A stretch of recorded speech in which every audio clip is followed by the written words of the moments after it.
I'm going to say one thing. Trump. The behavior of Democrats last night was completely disgraceful. When an 81-year-old Hollywood icon known for his no-filter rants meets a 27-year-old MAGA loyalist who now speaks for the White House, you already know things won't end quietly. Robert De Niro takes a live TV moment and turns it into a full-blown political explosion. But Karoline Leavitt fires back in what is now being called one of the most explosive live confrontations in political history. Let's unpack what happened right away. The Hollywood Titan versus the Gen Z powerhouse. Let's get one thing straight about these two absolute forces of nature. Karoline Leavitt, at just 27 years old, holds the title of the youngest White House press secretary in American history. This isn't some political neophyte we're talking about. She's been breathing MAGA oxygen since college, rising through the ranks with the kind of ruthless efficiency that makes seasoned politicians nervous. Born on August 24, 1997, this New Hampshire native worked as assistant press secretary during Trump's first term, served as communications director for Rep. Elise Stefanik, and even ran for Congress in 2022. And then there's the legendary Robert De Niro. Oh, where do we even begin with this guy? The man who gave us Travis Bickle in Taxi Driver, who won Oscars for The Godfather Part 2 and Raging Bull, has transformed into something entirely different in his twilight years. This isn't the method actor we once revered. This is a man possessed by political rage so intense, it makes his on-screen performances look tame. I'm gonna say one thing. When you see clips like that, then the setup for this nuclear meltdown couldn't have been more perfect. According to the most detailed account from fancy4work.com, the confrontation occurred on Sean Hannity's show in early April 2025. Hannity, that conservative kingmaker who's never met a liberal he couldn't antagonize, decided to throw these two polar opposites into the same ring and watch the fireworks. But here's where things get really interesting. The narrative that's spreading like wildfire across social media paints a picture so dramatic, so utterly devastating, that hashtags like #LeavittSlays and #DareDestroyed are trending faster than a celebrity death hoax. Multiple YouTube videos posted between April 8th and April 21st, 2025, all tell the same basic story. Leavitt didn't just hold her own against the Hollywood Titan, she absolutely eviscerated him. Think about the sheer audacity of this matchup. On one side, you've got De Niro, who's been calling Trump every name in the book since 2016. He's sick. He is really, genuinely a sick person that somehow has been allowed into our system. And I'm not calling him, I'm tired of calling him names. He just can't be anywhere near the office of the presidency. This is a man who's compared Trump to the craziest names, from con artist to pig to sick to bozo. You name it, De Niro screamed it into a microphone somewhere. On the other side stands Leavitt, representing everything De Niro despises. She's young, she's conservative, she's Catholic, and worst of all in his eyes, she's Trump's most loyal defender. Well, the Democrat Party is full-blown crazy. Their motto should be illegal immigrant criminals first and American citizens last. Sources describe her as having conservative background, Catholic faith, and New Hampshire middle-class roots. She's the embodiment of the MAGA movement's next generation, and she's not backing down from anyone, especially not some Hollywood has-been with a grudge. The viral clips and social media posts tell a story of absolute domination. Picture this scene. De Niro, used to being the biggest personality in any room, suddenly finding himself outmatched by someone young enough to be his granddaughter. The audience, split between MAGA supporters and liberals, watching in stunned silence as this generational clash unfolds in real time. What makes this confrontation particularly explosive is the timing. We're in 2025, Trump is back in the White House, and the political divisions that tore this country apart haven't healed. They've festered. De Niro represents the old guard of liberal Hollywood, still fighting yesterday's battles with yesterday's tactics. Leavitt, she's the future of conservative politics, armed with social media savvy and a complete immunity to celebrity intimidation. But wait, it gets even better. Or worse, depending on your perspective. The fancy4work.com article describes De Niro opening with a fierce monologue, calling Trump the biggest disaster America has ever seen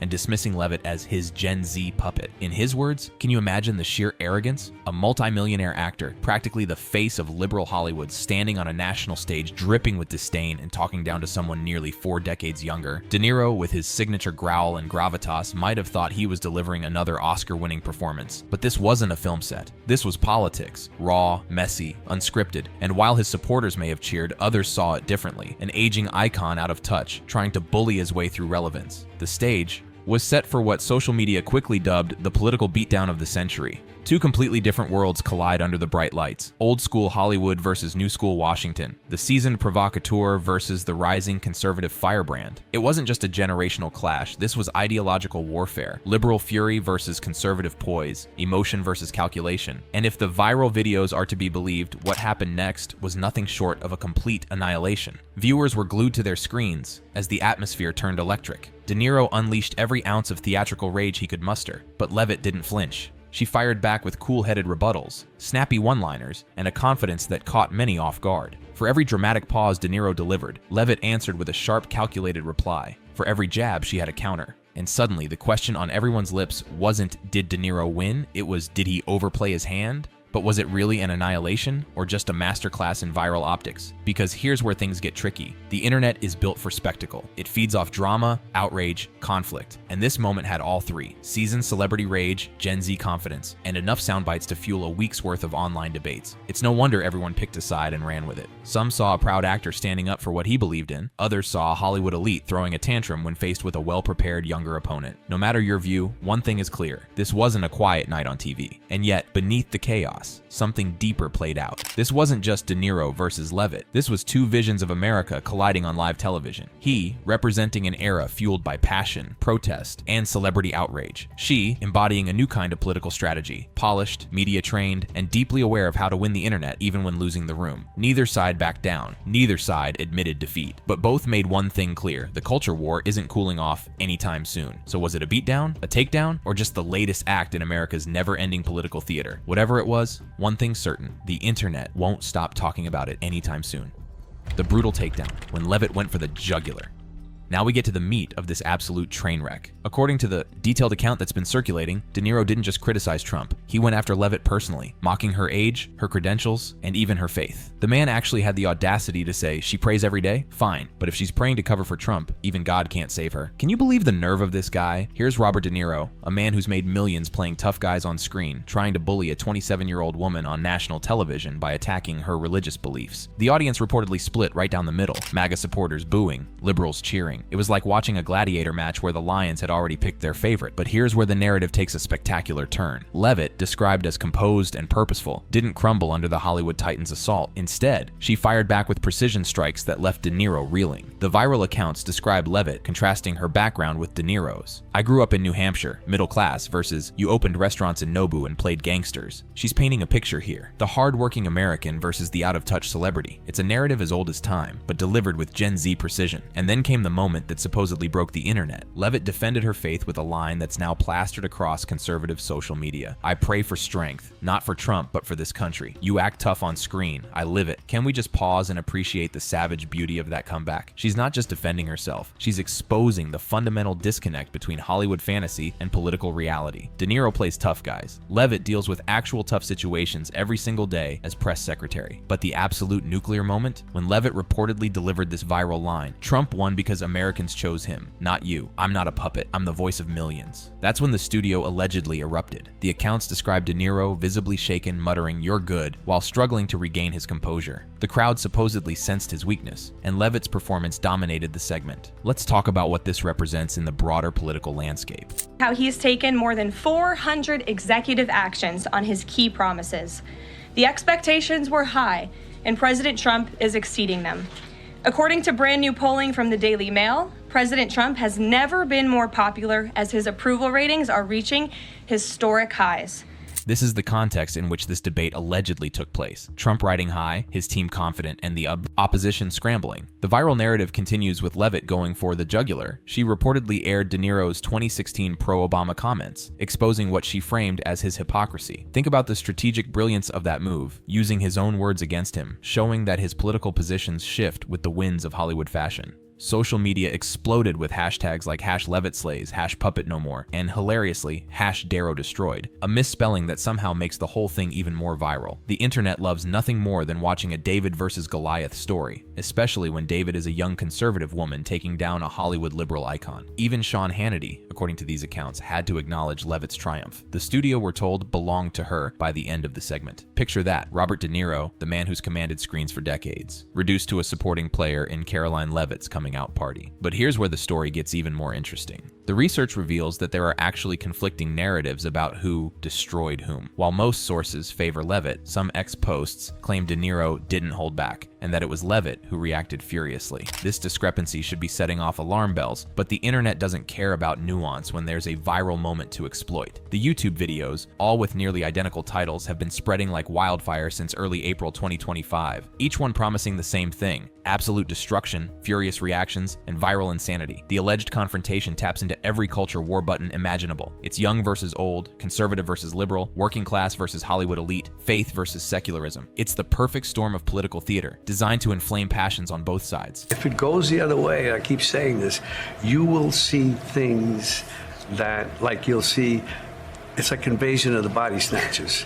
You'll see people you knew or you thought you knew all of a sudden changing, all of a sudden going with that side, either for self-preservation, because they actually believe it, or they're deluding themselves. This is the De Niro mindset we're dealing with, someone who sees political differences as an existential threat. Meanwhile, Leavitt represents the new generation of conservative communicators. He spoke to those Gold Star families yesterday, ahead of his speech, in an incredibly heartwarming call to share this incredible news.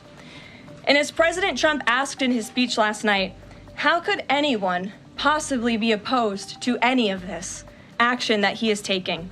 Clearly, she's polished, prepared, and completely unintimidated by celebrity status. The narrative being pushed is clear. The old guard of liberal resistance, embodied by De Niro, is no match for the young, sharp conservative warriors like Leavitt. It's a changing of the guard played out on national television, with millions watching the torch being passed, or, rather, ripped from unwilling hands. The shocking truth, what really happened on that stage. The behavior of Democrats last night was completely disgraceful and demonstrated how severely out of touch they are with the American public. Now here's where this whole viral sensation takes a turn that should make everyone question what they're consuming online. Brace yourselves, because what I'm about to reveal might just shatter everything you thought you knew about this epic confrontation. Think for a second. We're talking about Robert De Niro, one of the most famous actors in the world, allegedly getting destroyed on national television by the White House press secretary, and not a single major news outlet covered it. CNN didn't touch it, MSNBC ignored it, even Fox News itself has no archive of this momentous event. An X, formerly Twitter, search for Robert De Niro Karoline Leavitt Hannity viral returned no results as of May 5th, 2025. This directly contradicts claims of hashtags like #LeavittSlays trending insanely across social media. Here's what we're really dealing with. Multiple YouTube videos posted between April 8th and April 21st, 2025, all with nearly identical titles, coming from channels like Brano Stories with little verifiable authority. These videos lack primary footage and rely on narrative descriptions or dramatized reenactments. Still, this doesn't mean De Niro hasn't always attacked Trump. Robert De Niro's public feud with Donald Trump is one of the most enduring, vitriolic, and dramatic celebrity political rivalries in recent American memory. He's a national disaster. He's an embarrassment to this country. It makes me so angry that this country has gotten to this point, that this fool, this bozo, has wound up where he has. What began as mere ideological disagreement has now become a saga, complete with explosive speeches, unfiltered insults, and media showdowns. It's not just about De Niro versus Trump anymore. It's Hollywood liberalism against populist conservatism, art versus politics, and in many ways, old guard America facing its fractured reflection. The animosity between the two began subtly around 2011, when Trump became the most prominent face of the birther movement, publicly questioning President Barack Obama's citizenship. To many, including De Niro, who was a staunch Obama supporter and longtime Democrat, this wasn't just political trolling. It was a racially charged attempt to delegitimize the first black president. This marked the start of a long-running disdain that would only grow as Trump's political profile rose. By the time Trump announced his candidacy in 2015, De Niro's criticisms turned from subtle digs into outright declarations of disgust. In a now viral campaign, ad aired before the 2016 election, De Niro tore into Trump with a ferocity that shocked even some of his fans. He called Trump, He's so blatantly stupid. He's a punk, he's a dog, he's a pig, he's a con, a bullshit artist, a mutt who doesn't know what he's talking about, doesn't do his homework, doesn't care, thinks he's gaming society, doesn't pay his taxes. He didn't stop there. De Niro ended the monologue by saying with a clenched jaw, He talks how he wants to punch people in the face. Well, I'd like to punch him in the face. The video made headlines across mainstream media and social platforms alike, sparking both praise and criticism. Supporters saw De Niro as saying what many Americans felt but were too restrained to say. Critics, however, viewed the outburst as evidence of Hollywood's arrogance and liberal hysteria. When Trump won the presidency in November 2016, De Niro described it as a national tragedy. In interviews, he compared the emotional fallout to 9/11s, not in terms of casualties, but in terms of national trauma. He said he felt like I did after 9/11s, waking up to a world that felt irrevocably changed. He didn't just see Trump as a bad politician. De Niro framed him as an existential threat to democracy, the press, and basic decency. In 2017 and 2018, the feud reached new levels of theatricality. At the 2018 Tony Awards, De Niro walked on stage and with no preamble bellowed, I'm going to say one thing. Trump. The crowd gave him a standing ovation. The clip went viral, but as expected, Trump fired back from his favorite platform, Twitter. He referred to De Niro as a very low IQ individual who had received too many shots to the head by real boxers in movies. What might have once been a politically fueled disagreement had turned deeply personal. As Trump's presidency continued, De Niro's rhetoric intensified. He began drawing comparisons between Trump and notorious historical figures, likening him to Adolf Hitler and Benito Mussolini. In interviews, De Niro said, You know, even gangsters have morals, and they have A code. They have ethics. They have a code. Maybe not more code. A code. They have a code. And you know, when you give somebody your word, it's your word, because that's all you have is your word. Right. Especially in that world. This guy, he doesn't even know what that means. He framed Trump not as a political anomaly, but a symptom of deep-rooted American decay, a grifter who had fooled millions. De Niro also stated fears that Trump would try to incite a war or crisis to remain in office beyond his term. These weren't just emotional outbursts. De Niro repeatedly used his platform, film festivals, late-night shows, awards ceremonies, to hammer home his point. Trump, in his eyes, represented the unraveling of everything America claimed to stand for. This guy has proven himself to be a total loser. Even after Trump left office in 2021, De Niro didn't quiet down. If anything, he became more emboldened. In 2023, he appeared at the Gotham Awards with a speech that was allegedly censored by the organizers. In it, De Niro had planned to call out Trump's presidency as built on lies, saying, Lying has become just another tool in the charlatan's arsenal. The former president lied to us more than 30,000 times during his 4 years in office. And he's keeping up the pace in his current campaign of retribution. But he ended the speech by reminding audiences that democracy isn't self-sustaining, it requires participation. He made it clear that staying silent, especially for someone with his platform, was not an option. Fast forward to May 2024. In a fiery press event hosted by the Biden-Harris campaign, De Niro launched one of his harshest attacks yet. He stood behind the podium with the energy of someone who had been waiting years for this moment and called Trump a grubby real estate hustler who conned America and nearly destroyed it. He warned voters that a second Trump presidency would not just be bad, it would be catastrophic. He then set his sights on Trump's inner circle and supporters, calling them gangsters, cowards, and enablers of authoritarianism. And it is in the light of all of these that he has taken a swipe at Karoline Leavitt, calling her Trump's Gen Z puppet, a phrase that lit up social media like wildfire. Leavitt, who had quickly become one of the youngest and most visible press secretaries in American political history, fired back. In her response, she accused De Niro of Hollywood elitism, painting him as an out-of-touch celebrity desperate for relevance. Conservative commentators echoed her sentiments, suggesting that De Niro's tirades were an attempt to stay culturally significant in a post-Trump era. Fox News, Newsmax, and the Daily Wire jumped on the moment, framing De Niro as a symbol of liberal Hollywood's disdain for everyday Americans. On the other hand, MSNBC, CNN, and progressive outlets praised his fearless truth-telling. This polarization only proved the point. De Niro had become a cultural flashpoint, but De Niro, true to form, was unfazed. In 2025, when Trump was convicted on 34 felony counts related to falsifying business records, De Niro released a statement that was equal parts celebratory and defiant. Justice has finally been served. The truth always catches up, no matter how loud the lies get. He used the moment to remind Americans that character still mattered, and that democracy, while battered, had survived another storm. De Niro's public vendetta against Trump isn't just about one man. It symbolizes the cultural and political schisms that define 21st century America. I love this city. I don't want to destroy it. Donald Trump wants to destroy not only the city, but the country, and eventually he could destroy the world. His comments about Karoline Leavitt weren't just an insult, they were a rejection of what she represents, a youthful face masking Trump-era conservatism. To De Niro, this new generation of Trump allies isn't innocent or naive. They're dangerous because they repackage extremism in fresher, more media-savvy forms. His attack on Leavitt wasn't just ageism, it was a warning shot. At the same time, critics argue that De Niro's harsh tone may alienate voters who feel caught between political extremes. His rhetoric, while bold, feeds the narrative that coastal elites look down on real America. That dynamic, celebrity versus working-class populist, has always been Trump's playground. In all of these, one thing is certain. He has cast himself as more than an actor. He's a cultural combatant, willing to risk his reputation, alienate fans, and dive headfirst into the muck of American politics. For some, he's a hero, brave enough to say what others won't. For others, he's a bitter relic of an elite class that never understood middle America. But either way, his words carry weight. Whether you see him as a brave truth-teller or a Hollywood hypocrite, Robert De Niro's war with Donald Trump is no passing squabble. It's a symbol of the broader fight for America's soul, and it's far from over. By publicly attacking Trump and his supporters, De Niro makes it clear that his fight isn't just political, it's moral. He sees silence as complicity and complicity as betrayal. And since the 2024 elections, he's made one thing certain: he's not going anywhere. Whether his tactics inspire or repel, Robert De Niro has positioned himself not just as an actor, but as an unflinching voice in America's political discourse. The question now is, will his voice be enough to shift the narrative, or will it simply echo in an already divided nation? And with that, we've come to the end of this deep dive. For more thought-provoking content like this, smash that subscribe button, hit the bell for notifications, and check out the cards showing on your screen for more videos. Don't forget to comment your thoughts below.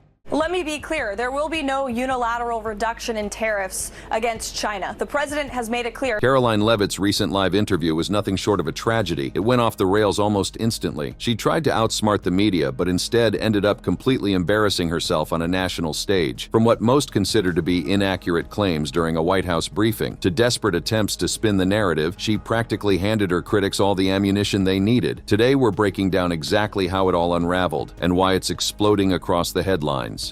The rise of controversy. In the turbulent landscape of American politics, few figures have emerged as quickly and controversially as Karoline Leavitt. Today, we're examining a situation that has captivated political commentators and everyday Americans alike. White House Press Secretary Karoline Leavitt's recent press appearance that many are describing as nothing short of catastrophic. As the youngest press secretary in American history at just 27 years old, Leavitt has been a lightning rod for both admiration and scrutiny since assuming her role in January 2025. Before we dissect the disaster that unfolded, it's essential to understand the figure at the center of this political storm. Karoline Leavitt rose quickly through Republican ranks, working in the first Trump administration before an unsuccessful congressional run in New Hampshire in 2022. Despite that electoral defeat, her unwavering loyalty to former President Trump secured her a position in his 2024 campaign and ultimately the prestigious role of White House press secretary. Her rapid ascent has been remarkable, from a small-town New Hampshire upbringing to one of the most visible positions in American politics. Leavitt's communication style has been characterized by a combative approach toward traditional media outlets since day one. In her very first briefing on January 28, 2025, she set a confrontational tone, declaring that Americans' trust in mass media has fallen to a record low and emphasizing the inclusion of what she termed new media, podcasters, influencers, and conservative outlets that might be more sympathetic to the administration's messaging. This strategic shift was immediately evident when she called on Axios's Mike Allen and Breitbart's Matt Boyle before legacy outlets like the Associated Press, breaking decades of protocol and signaling a new era in White House communications. The message was clear. The traditional press would no longer be given the deference they'd grown accustomed to over generations. But what exactly happened during the briefing that has everyone talking? Let's examine the pivotal moments that transformed a routine press conference into what critics are calling a complete meltdown. The controversy centers around what has become known as the Signalgate scandal, a significant security breach where top Trump administration officials accidentally included the Atlantic's editor-in-chief Jeffrey Goldberg in a Signal group chat discussing sensitive military strike plans against the Houthis in Yemen. The leaked messages, published by The Atlantic, revealed conversations about potential military operations, creating a firestorm of questions about the administration's information security protocols. On March 26, 2025, Leavitt held what would become an infamous press conference lasting less than 25 minutes. She began by speaking for under 10 minutes before taking questions that quickly centered on the leaked war plans. From the outset, her defensive posture was evident as she dismissed the Atlantic story as sensationalized and accused Goldberg of being an anti-Trump hater and a registered Democrat. What followed was a masterclass in how not to handle a crisis. Leavitt claimed no classified information had been leaked and that National Security Advisor Mike Waltz, who had inadvertently added Goldberg to the chat, had taken responsibility. She mentioned an investigation was underway but provided virtually no specifics, a response that journalists found woefully inadequate given the gravity of the situation. The tension in the room escalated dramatically when CNN's Caitlin Collins attempted to probe deeper, asking if President Trump felt misled by his national security advisors. Leavitt's response was immediate and harsh. Visibly frustrated, she snapped, "I have now been asked and answered this question 3 times by the both of you," refusing to allow a follow-up question and quickly calling on another reporter. This exchange was widely reported as a loss of composure that set the tone for what was to come. As the questioning continued, and it became clear that journalists weren't going to let the Signalgate issue drop, Leavitt made a decision that would define the briefing in public memory. After realizing most questions focused on the scandal, she abruptly ended the conference, citing a need to avoid counter-programming Vice President J.D. Vance's upcoming speech. She also mentioned Trump's scheduled appearances later that day, hastily adding, "Sorry it's a bit shorter today, guys," before making a quick exit from the podium. This premature departure was immediately characterized across social media platforms as her running away from difficult questions. One user on X wrote, "Karoline Leavitt got scared and just ran off the stage after getting grilled by reporters about the Signal chat." Another commented, "Karoline Leavitt practically ran out of that press conference after getting hammered by reporters." These sentiments framed her as unprepared and overwhelmed by the scrutiny she faced. The media response was equally unforgiving. Outlets like the Irish Star and the Mirror US described the event as a humiliation, emphasizing Leavitt's apparent inability to handle tough questions. Some forums even used harsh language, with users calling her a rat running away from danger and criticizing her for gaslighting the public about the leaked plans. Perhaps most damaging to Leavitt's credibility was her insistence that the leaked messages were not war plans, but merely attack plans, a distinction that many viewed as meaningless semantic wordplay. Critics, including the Mirror US, pointed out that Defense Secretary Pete Hegseth had posted a timeline of the bombing in the chat, directly contradicting her attempts to downplay the severity of the leak. The fallout continued days later. On April 1st, 2025, Leavitt provided what many considered an inadequate update on Signalgate, stating, "This case has been closed here at the White House as far as we are concerned, and that unspecified steps had been taken to prevent future leaks." This vague response only fueled further criticism, with commentators on social media labeling her the resident minister of propaganda for what they perceived as a transparent attempt to sweep a serious national security concern under the rug. The incidents we've explored thus far paint a picture of a press secretary under siege, struggling to maintain control of the narrative amid a major scandal. But the story doesn't end here. In fact, it gets considerably more complicated as Leavitt faced additional controversies in subsequent briefings. How did she handle accusations about spreading misinformation? What happened when she was confronted about controversial immigration policies? And did she manage to recover from her initial stumbles, or did the situation continue to deteriorate?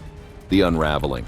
The aftermath of the Signalgate debacle created a challenging environment for Leavitt, with journalists now more determined than ever to hold the administration accountable. Rather than adopting a more measured approach, however, Leavitt doubled down on her combative style, leading to several memorable confrontations that quickly went viral. One particularly notable incident occurred on April 15, 2025, when Leavitt faced questions about the deportation of Kilmar Armando Abrego Garcia, a Salvadoran immigrant with protected legal status. Instead of addressing the legitimate concerns about this case, Leavitt responded with mockery, saying, "Based on the sensationalism of many of the people in this room, you would think we deported a candidate for Father of the Year." This dismissive comment might have been provocative enough on its own, but Leavitt went further, accusing Garcia of human trafficking without providing any evidence to support this serious allegation. This claim immediately drew backlash from advocacy groups and legal experts, with social media users like at Call to Activism describing her statements as a full-blown meltdown of lies. The situation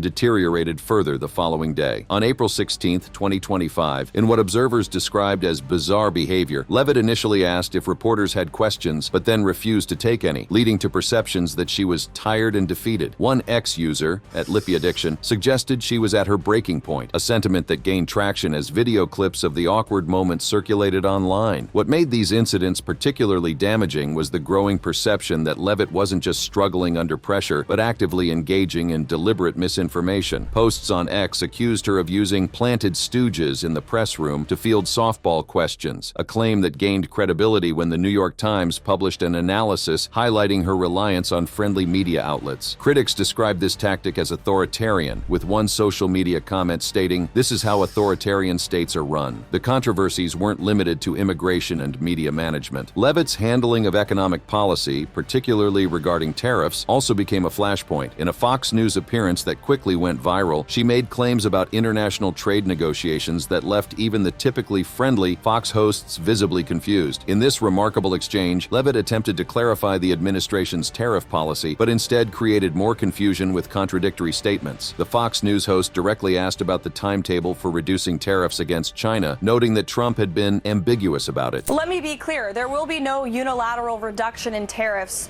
against China. The president has made it clear China needs to make a deal with the United States of America, and we are optimistic that will happen. What made this exchange particularly noteworthy was Leavitt's circular logic, claiming to provide clarity while essentially restating the same ambiguous position that prompted the question in the first place. The Fox host's tepid response, "Okay, well, markets seem to be watching every bit of it," reflected the growing sense that even media outlets typically friendly to the administration were finding it difficult to extract straightforward answers from the press secretary. But perhaps the most eyebrow-raising moment came when Leavitt made an astonishing claim about the number of countries engaged in trade negotiations with the United States. Too long. And President Trump has brought hundreds of countries now from around the world to the negotiating table. We have 18 proposals on paper from nations around the world who recognize that they have, in fact, been ripping off the United States. This statement was immediately flagged by fact-checkers as mathematically impossible, given that there are only 195 countries in the world recognized by the United Nations, 193 member states plus 2 non-member observer states. Even accounting for territories or autonomous regions, the claim of hundreds of countries engaging in negotiations was simply not credible. The accuracy issues extended to other policy areas as well. When questioned about immigration statistics during a briefing, Leavitt provided figures that seemed to lack any firm basis in official data. Well, you'd have to ask the Department of Homeland Security for a specific number, but we suspect it's definitely in the millions, perhaps upwards of 20 million people that were allowed into the country illegally by the previous administration. And the president and his team are focused on deporting as many as we possibly can, and they are moving as quickly as possible. When pressed to provide specific numbers on how many undocumented immigrants were in the country, Leavitt first deflected by saying, "You'd have to ask the Department of Homeland Security," but then immediately offered a speculative figure of perhaps upwards of 20 million people, a number significantly higher than most credible estimates. This pattern of deflection, followed by unsubstantiated claims, became a hallmark of her briefing style, leaving journalists and viewers alike questioning the reliability of the information being presented. The cumulative effect of these missteps was a growing crisis of credibility. Even conservative media outlets, which had initially celebrated Leavitt's appointment as a breath of fresh air, began to express concerns about her handling of basic facts. Her youth, once touted as an advantage that brought energy and fresh perspective to the role, was increasingly cited as a liability, with critics questioning whether she had the experience necessary to navigate the complexities of White House communications. Adding to the pressure was Leavitt's implementation of controversial changes to press room protocols. In a move that drew sharp criticism from media organizations, she announced that the White House would take control of the briefing room seating chart, stripping the White House Correspondents Association of its traditional role in this process. This decision, which appeared designed to favor pro-Trump and digital-first outlets over legacy media like CNN and NBC, was characterized by critics as a calculated effort to humiliate and sideline traditional journalism. Leavitt defended the change by stating, "It's not about ideology, it's about increasing the wide array of outlets that have access." But many viewed this explanation with skepticism, especially given her previous comments disparaging legacy media. The controversy intensified when it was reported that certain outlets, including the Associated Press, had been barred from the press pool for reportedly ignoring Trump's executive order renaming the Gulf of Mexico to the Gulf of America. These structural changes, combined with her confrontational rhetoric and factual inconsistencies, created what many observers described as a perfect storm. Rather than fulfilling the traditional role of the press secretary to serve as a bridge between the administration and the public through the media, Leavitt seemed to be constructing walls, limiting access to those deemed friendly while alienating outlets with larger audiences and established journalistic credentials. The situation reached a new level of absurdity on April 17, 2025, when Chinese envoy Zhang Zhisheng pointed out on social social media that the red dress with lace that Leavitt wore during a press briefing was made in China, a deeply ironic twist given the administration's tough rhetoric on Chinese imports and tariffs. Weibo posts from Chinese textile workers claiming to have produced the dress in Mabu, China, went viral, with Zhang stating, "Accusing China is business, buying China is life." This fashion faux pas, while seemingly trivial compared to policy matters, became emblematic for critics of what they perceived as the administration's hypocritical stance on trade. As these controversies accumulated, the pressure on Leavitt intensified. Her responses became increasingly defensive, and her body language during briefings suggested growing discomfort. The young press secretary, who had once been lauded for her confidence and poise, now appeared at times to be struggling to maintain her composure in the face of relentless questioning. Yet the worst was still to come. Soon, a series of dramatic incidents pushed the situation from bad to catastrophic, culminating in what many political observers now describe as one of the most disastrous periods for White House communications in recent memory. The question was no longer whether Leavitt could recover her footing, but rather how much more damage would be done before a change of course became inevitable. The aftermath. The combination of the Signalgate debacle, her confrontational media strategy, and the growing list of factual inaccuracies had created a perfect storm of credibility issues. But rather than a course correction, what followed was a series of incidents that further undermined her standing and transformed what might have been salvageable missteps into what many now view as an unmitigated disaster. On April 19, 2025, in what should have been a routine ceremony, Leavitt abruptly ended a briefing due to a medical emergency during Dr. Mehmet Oz's swearing in as administrator for the Centers for Medicare and Medicaid Services. Witnesses described her shouting "press out" to evacuate reporters, a moment characterized as panicked by media outlets. While this response may have been appropriate given the circumstances, the optics of yet another prematurely terminated briefing reinforced the narrative of a press secretary struggling to maintain control. The following week brought no respite. On April 22, 2025, Leavitt found herself defending Defense Secretary Pete Hegseth amid reports of dismissed Pentagon officials leaking against him. When asked directly if President Trump still had confidence in Hegseth despite the controversies, she responded with unequivocal support. No travel plans at this time. Doesn't mean it's not happening. I just don't have anything to share. But the president, of course, is aware of the passing of the Pope and did put out a statement this morning. And we're praying for the millions of Christians around the world who love the Pope and admired him this morning. The president absolutely has confidence in Secretary Hegseth. I spoke to him about it this morning, and he stands strongly behind him. This expression of support was followed by more detailed comments when a reporter pressed her on her claim that the entire Pentagon is working against Secretary Hegseth, despite the fact that the fired officials were Hegseth's own appointees. They were Pentagon employees who leaked against their boss to news agencies in this room, and it's been clear since day one from this administration that we are not going to tolerate individuals who leak to the mainstream media, particularly when it comes to sensitive information.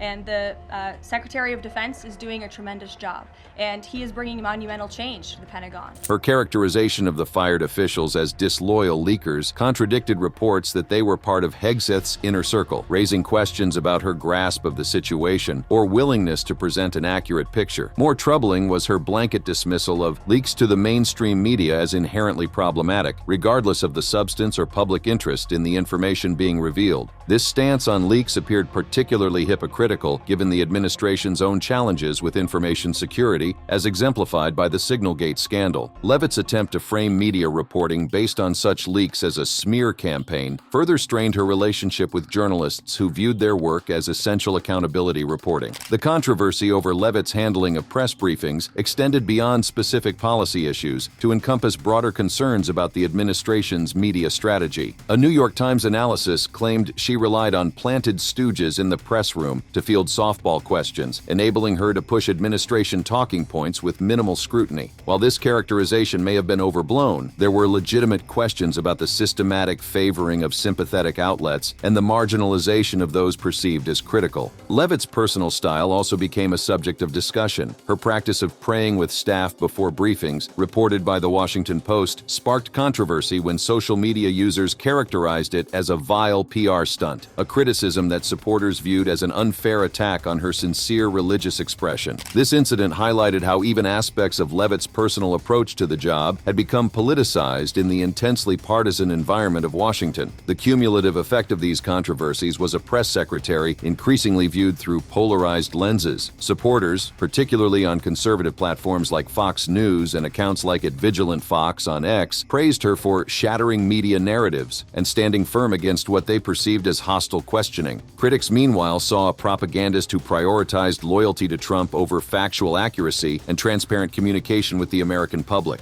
This division was evident in the contrasting ways her performance was characterized. To her supporters, Leavitt was a bold defender of Trump's agenda who refused to be intimidated by a biased press corps. To her critics, she was unprofessional, evasive, and increasingly overwhelmed by the demands of a job for which she lacked the necessary experience. The reality, as is often the case, was more nuanced than either of these extreme characterizations. Leavitt's youth and relative inexperience were undoubtedly factors in her struggles, but many of the issues stemmed from deliberate strategic choices rather than simple mistakes. The decision to prioritize new media over traditional outlets, the confrontational approach to questioning, and the willingness to make statements without solid factual grounding all reflected a specific vision of how the White House should engage with the press, one that prioritized message discipline and base mobilization over broad public information. This approach had historical precedents in previous administrations, particularly during Trump's first term, when press secretaries like Sean Spicer and Kayleigh McEnany often adopted similarly combative stances toward the media. What distinguished Leavitt's tenure, however, was the intensity and frequency of the confrontations, as well as the backdrop of specific controversies like Signalgate that demanded more nuanced handling. The aftermath of these tumultuous weeks was predictable, a significant erosion of Leavitt's credibility with large segments of the media and public. Even outlets that had initially been supportive began to express reservations about her approach, concerned that the constant controversies were overshadowing the administration's policy agenda. The question of whether she could effectively serve as the public face of the White House became a topic of open speculation. Particularly damaging was the perception that Leavitt was not merely struggling, but actively misleading the public. Her unsubstantiated claim about hundreds of countries engaging in trade negotiations, her unsupported accusation that Kilmar Armando Abrego Garcia was involved in human trafficking, and her insistence that the Signalgate messages did not constitute war plans, all contributed to a growing sense that factual accuracy was not a priority in her communications strategy. This approach had real-world consequences beyond the political sphere. Markets reacted to her confusing statements on tariff policies, with investors struggling to discern the administration's actual intentions. International allies and adversaries alike found it difficult to interpret the administration's positions when they were presented in such contradictory terms, and ordinary Americans seeking clear information about government policies were left with more questions than answers after many of her briefings. It's worth noting that Leavitt's struggles occurred against a backdrop of significant policy challenges. The administration was grappling with complex issues related to immigration, trade, national security, and economic policy, all areas where clear, consistent communication was essential. The controversy surrounding her briefing style and factual accuracy made it more difficult to effectively convey the administration's approach to these crucial matters. Some critics have argued that Leavitt's difficulties were symptomatic of broader issues within the administration, a preference for loyalty over expertise, a reflexive hostility toward traditional media, and a willingness to sacrifice factual precision for political advantage. Others have suggested that she was hampered by impossible expectations, tasked with defending controversial policies in a media environment that was predominantly skeptical, if not openly hostile. What's clear is that the series of press briefings we've examined represented a significant failure of political communication, regardless of one's ideological perspective. Even viewed in the most charitable light, these events did not achieve their presumed objective of effectively conveying the administration's positions and priorities to the American public. Instead, they became the story themselves, distracting from, rather than highlighting the work of the government. What is beyond dispute is that these press briefings marked a significant moment in the evolving relationship between the White House and the media, a relationship that remains essential to the functioning of American democracy, regardless of the administration in power or the individuals who represent it to the public. If you enjoyed this video and want to see more like it, be sure to check out the cards popping up on your screen.